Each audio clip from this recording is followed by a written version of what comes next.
good morning. Come join me. We have a class today which is called One Pose, 5 Ways. #2, round 2. We did the same themed class on Wednesday night, last night, and it was 5. We did 5 poses, 5 ways. I think I might have 6 poses today. We'll see. We'll see how we go. And we did a repeat of it as well. What we will do though in this one is we will start in a small moment of pranayama because we are in this seated position. We are now starting cross-legged. So what I'll do is I'll look at 5 poses. The first one is here, seated cross-legged, Sukhasana, the easy sitting pose. And in that we will look at 5 different ways that we would address, I guess, different elements of the body in that particular pose. In this one it'll be things like coming forward and twisting and opening up and looking at ways to start to invite a bit of movement into the body. The way that both of them have been designed is that the first one we had child's, so again we will start off easy, Sukhasana, again still to give us the opportunity to prime or prepare the body, and then they will get a little stronger, and this one will actually, its stronger poses will be things like warrior, okay, looking at like say 5 elements of warrior pose, warrior and tree. I'll stay sitting here, so excuse me for being on my side, because it will be a moment or two just to connect into the breathing before we start to dive a little deeper and a little further into Sukhasana, easy sitting. Come with me as we invite the breath in nice and slowly, in through the nose, out through the nose.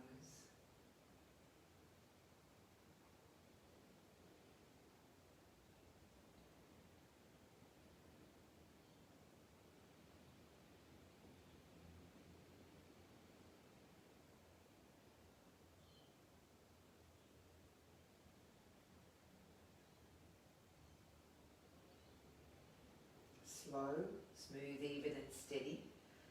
Let's take 2 more breaths together, and then what I'm going to do is we'll swap the legs.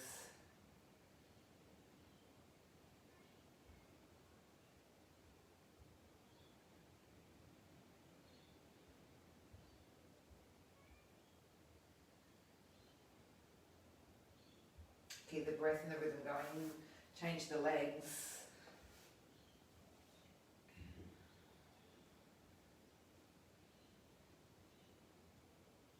Notice on the inhalation, the breath fills the lungs to their full capacity. And breathing out, there's that emptying, wringing out effect that we have of the exhalation. And breathing in, notice the belly rise first, then the diaphragm, the chest.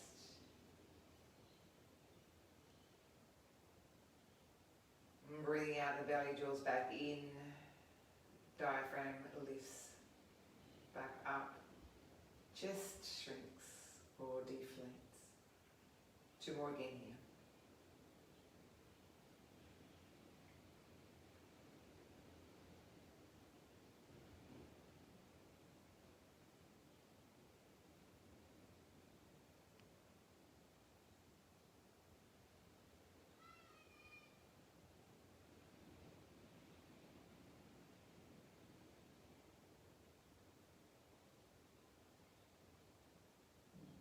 Change the legs again for me, and this time bring the palms of the hands towards the mat.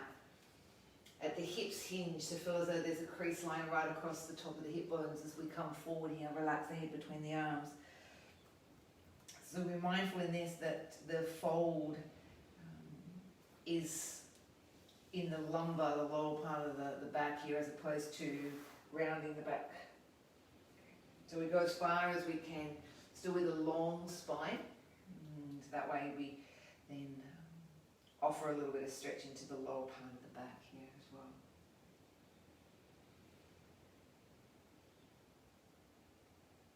Good, breathe in, walk the hands in, try and get the left hand onto the right knee, right hand around behind, lift and lengthen the spine as we exhale to go into the rotation, the twist here. Soften the shoulders. And lead with the back right shoulder. Sometimes I'll cue this and say, imagine that the spine is like a spiral staircase and we're starting at the top where that shoulder range is, and then each of those vertebrae go into their own, you know, gentle little spiral.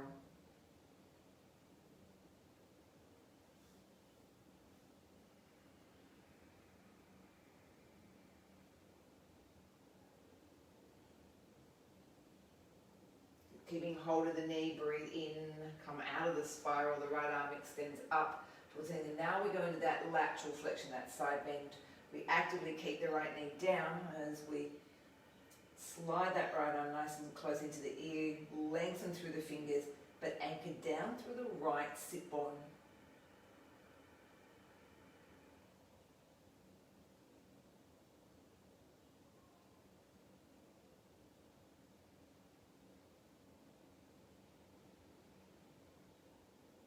Right hand onto the left knee, and breathe out as we round the back. We drop the chin into the chest, and breathe in, lift the chest high towards the sky, and then exhale, round the back and tuck in, and breathe in, taking it the other way, and breathe out, round the back.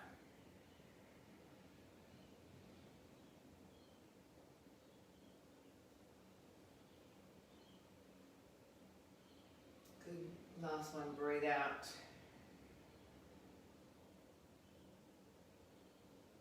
And breathe in. Good. Release the hands, change the legs.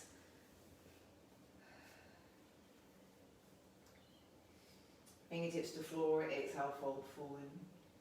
So we use the first pranayama as our number one of this pose. Literally, it is a pose within itself, Sukhasana. Take our forward fold as our number two.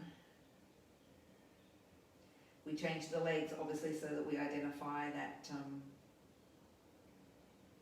opening of the hip of the leg that we have more in front.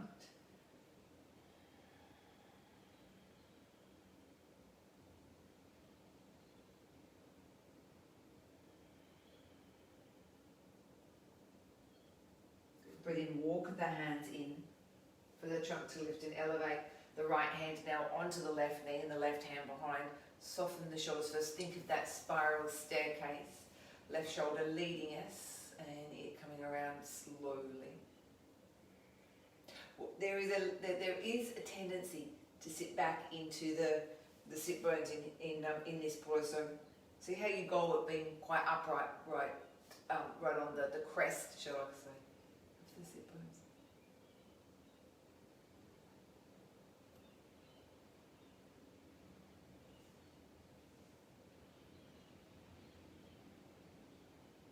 Breathe in, keeping hold of the knee, the arm extends up to the ceiling, that's the left arm. Square the shoulders back up to the front of the mat and side bend, breathing out. Keeping the left arm snug into the ear.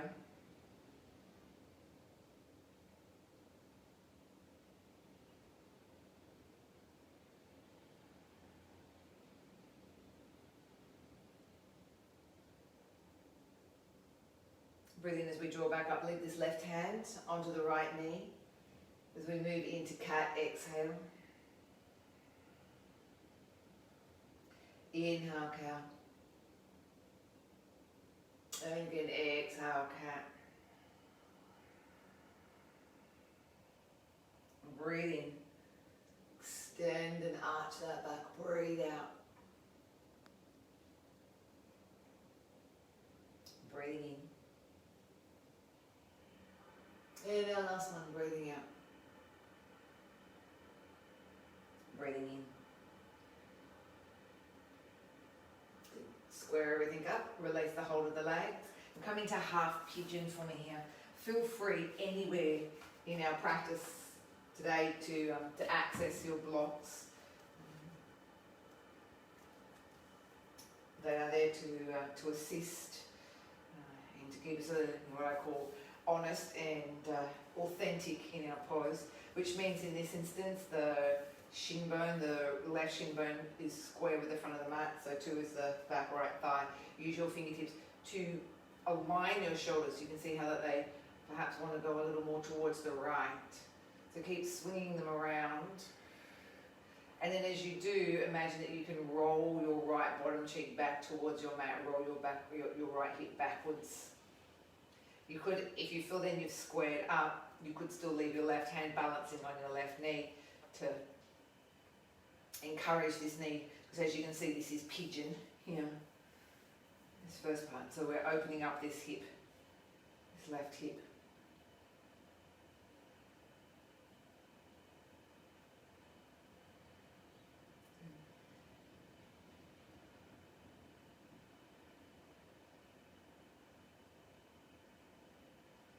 I'm going to add a little extra into this one, which isn't in my cue cards, but just because we can.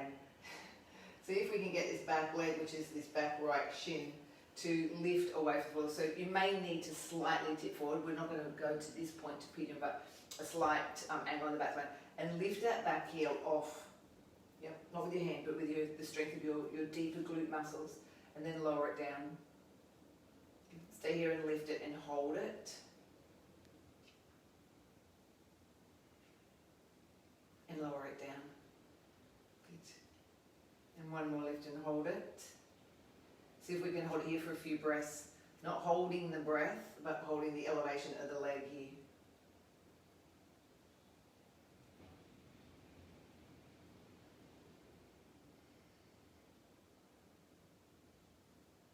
Good. Ease it down. Find your way into full pigeon.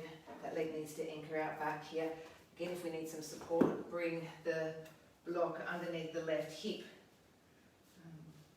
Regardless of whether or not I could or I couldn't do this with or without a prop, I actually like the fact that the block gives us the opportunity to be, again, quite precise in the pose itself, as opposed to really rolling off onto that left hip here. And having to hold the hip up realistically in its own way. It does not at all detract from the pose.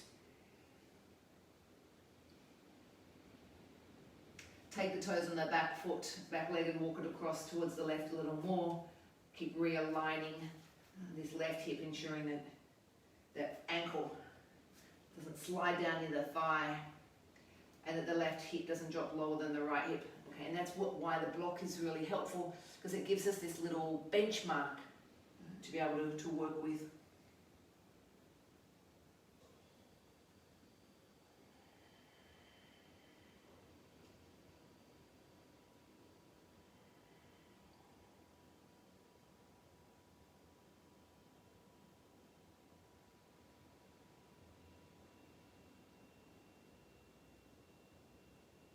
Use the hands to walk your way back up, so we become more propped up. Let your hips sit onto that block if you can, and we'll walk the leg back in line with the hip so that it's safer on the knee and the hip, the right hip, to bring this right heel in towards the bottom. Again, if you've got your strap, you could do that. You can hold onto your heel, you can hold onto the front of your foot. Again, watching that we don't twist out to the right, but we again find alignment with the front edge of the mat.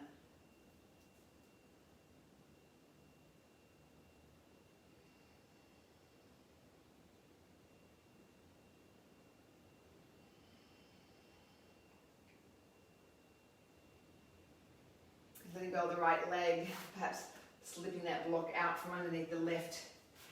Sit back, double pigeon, as we will bring this right leg around, and it comes here onto this knee.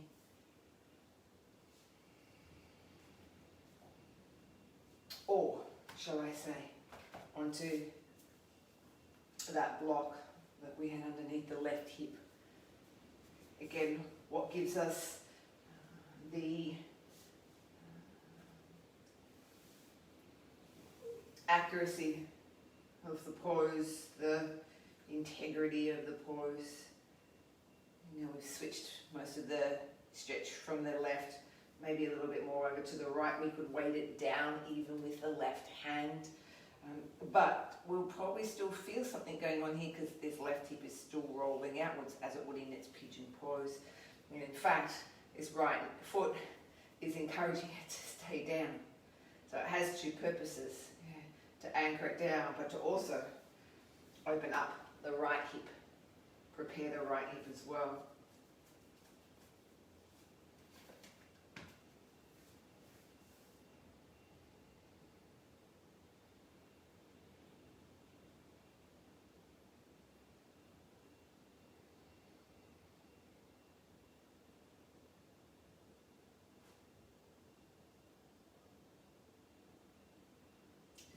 Right foot now becomes the half pigeon, and the left leg swings its way out the back.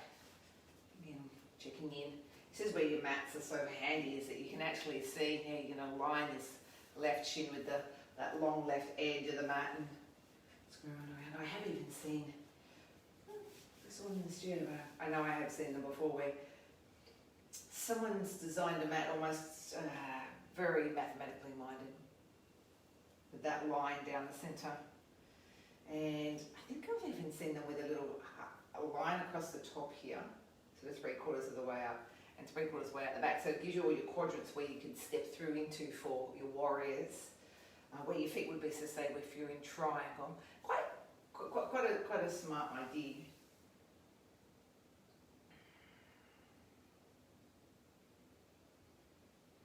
And again, you can use your right hand here to this knee down. Now, it's all about that back leg, which is our left leg here. Again, a slight tip forward. See how you can lift that leg up and back down. Don't worry that it's not like flipping up towards the center, that you don't look like that you belong in the circus. But it's more about activating these deeper bottom muscles. Let's lift and hold it. And you can even feel like it radiates up, right up high into these, even the lumbar muscles. But see if you can hold it. And then ease it down for a rest. And we'll take the next one again up and hold it. Hold, hold, hold.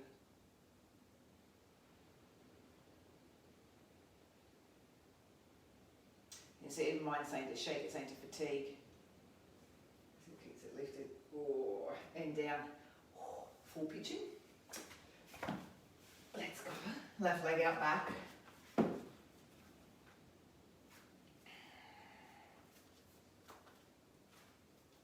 think this is one of my new favourite poses. That half pigeon with that leg lift. I actually learned it as this training program called Kin Stretch. It's all about mostly hip mobility. I think it's from Helsinki. I keep seeing a lot of posts from that area, but they do a program around the world, and some of the training they do is quite phenomenal. Very good for functional movement. So, for example, something like that movement, it's to train these deeper glute muscles, because the big one over the top, that glute max, is because it's so big, it tends to want to override and do a lot of the work, and it leaves the other more in smaller muscles and sort of a bit more sort of say intrinsic muscles not to do their job, and they were meant to do a job. They were meant to do a job. Got to walk that left leg across the back a little bit more. Square everything back up.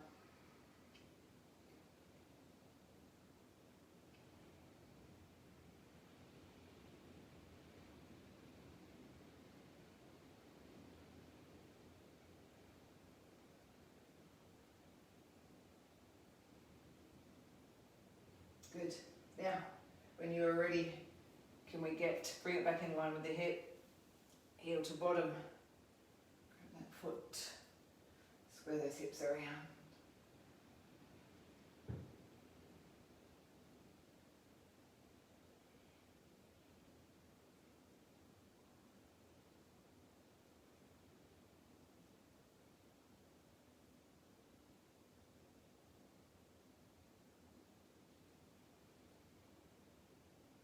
Release that back left leg. Sit back onto your right glute, and we have double pigeon, swinging us around to the other side. Remember, add any block structure that will allow you to feel better balanced into this position.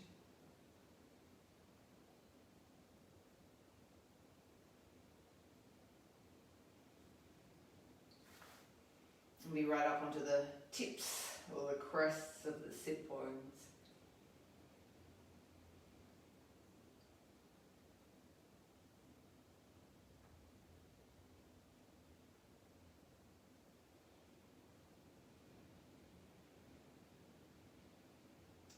And that ticks off pose number 2, pigeon 5 ways. Come around and be on all fours for me here. Just swing the legs around, hands and knees. This is often called tabletop. I know I call the reverse version tabletop, but I guess that's reverse tabletop. This is traditional tabletop. Hands under shoulders, knees underneath the hips here. So that nice square effect. Watching that we don't drop into the shoulders, pull both armpits away from the floor, and at the same time pull your belly away from the floor. So it's almost like you want to try and feel really light in your hands, almost as though you can pull your 2 hands off the floor. Similarly, not loading down into the shins.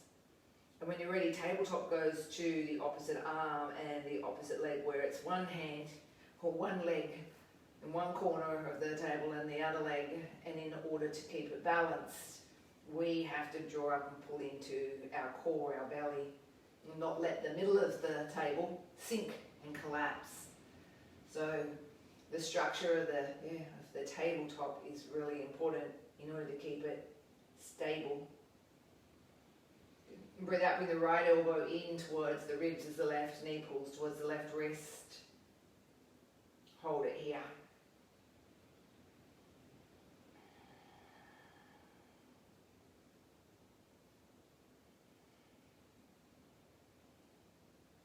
Breathe in, release the arm and the leg. Breathe out, right arm out to the right, left leg out to the left.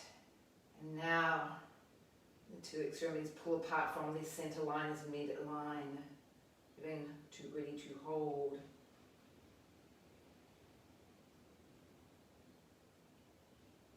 Slide them all back in to their starting spot so that you can bring your heel to your bottom and close it in here.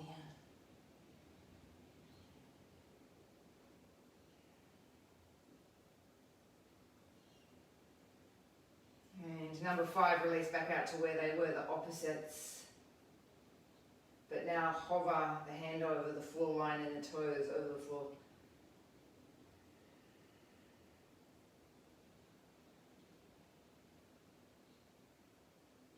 Softly replace the hand and the knee back down to the mat. Again, that lightness of the hands onto the floor. Again, checking in that you haven't shifted your weight, so your table is very level. Right leg leads behind as the left arm releases out and in front.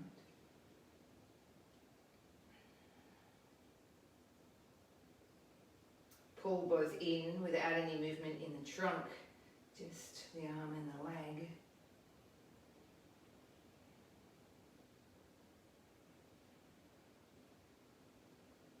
And breathe in, release both out in front. Slide away, left to left, right to right.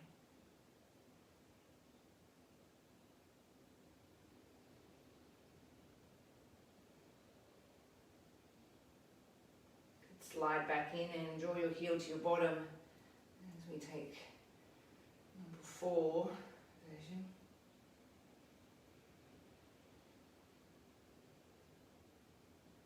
Good, release the arm and the leg back out in front of number 5. That hold and hover just above floor line.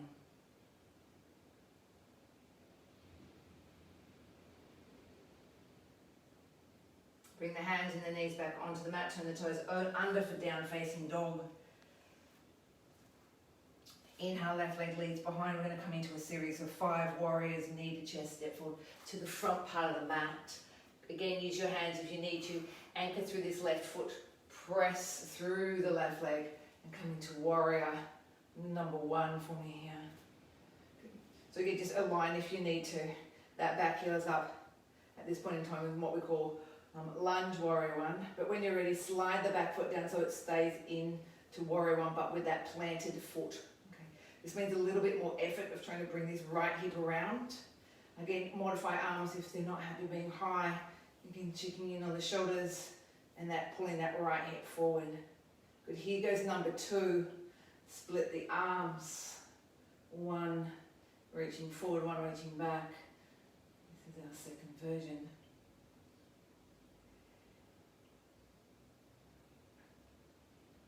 Good, tip it back. Number 3.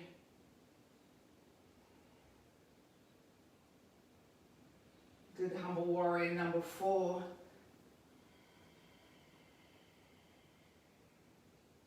Warrior 3, lift that back right leg. Bring box in if we need to. Letting the right hip point forward and down. Choose the arm line that you wish, be it hands underneath the heart center, arms behind, arms in front. Warrior number 3. Step it back. Both feet behind, right leg leads us as we pull over into warrior number 1, I should say, on the right leg. Drive through that right foot, lift and rise. Plant the back foot, square the shoulders up, lift the arches on both feet, press down through that little toe, feel the stretch a little more in the back left calf. 1, here's number 2, reach out through those arms, soften through the shoulders, keeping your right knee over right ankle, tip back on your inhale. There's number 3. Number 4 is humble. The shoulder drops, the arms flip over. Hands either side of this front right foot as we prepare to come into warrior 3. Again, making sure the left hip doesn't open but it tips down. Choose your arm line here. See how flat you can make the back. Both feet back onto the floor. Inhale, the arms rise. Good, exhale, fold forward. This is Uttanasana, forward fold here. And let the arms hang and dangle.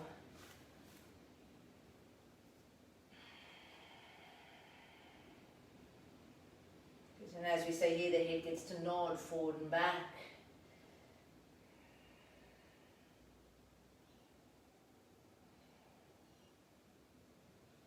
Let it rest into the center. Move it side to side.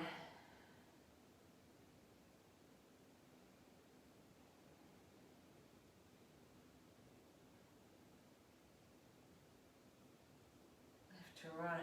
Good. And the arms dangle and twist the trunk. Twist the trunk. Number 4.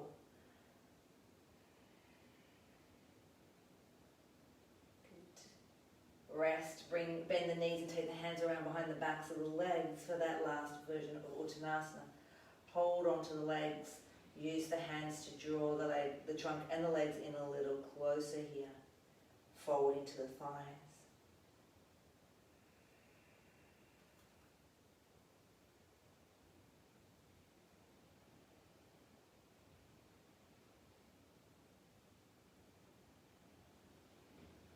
Bend into the knees.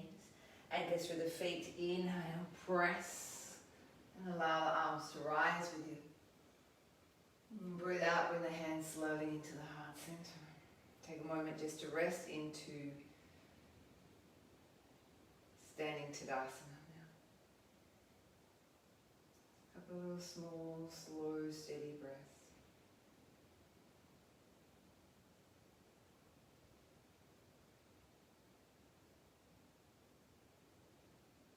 Getting this rhythm of length back into the breath here.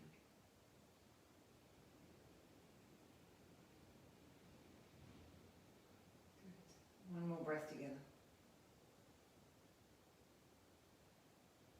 With the head gently bow towards the hands.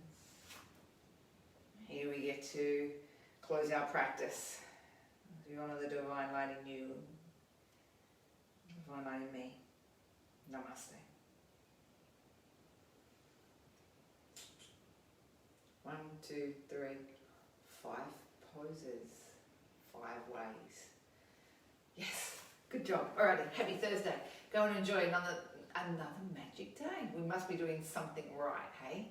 Because the gods above are blessing us with this magic sunshine and warmth. Take care, be very safe. Friday morning I get to see you again. Stay tuned. See you soon.